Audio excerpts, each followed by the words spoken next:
বন্ধুরা, এই যে আমাদের এই যে ওয়ালটা প্লাস্টার করা হয়েছে, তো এখন হচ্ছে শীতকাল।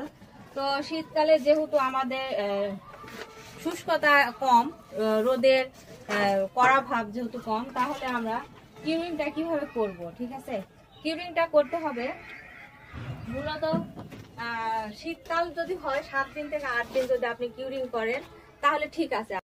যদি গ্রীষ্মকাল হয় তাহলে আপনার এই সারফেসটা আপনার সবসময় ভিজিয়ে রাখতে হবে। এক্ষেত্রে আপনার যদি রোদের রশ্মিটা ডাইরেক্ট যদি আপনার এই প্লাস্টারে এসে পড়ে তাহলে কিন্তু আপনাকে 3 থেকে 4 বারও কিউরিং করা লাগতে পারে।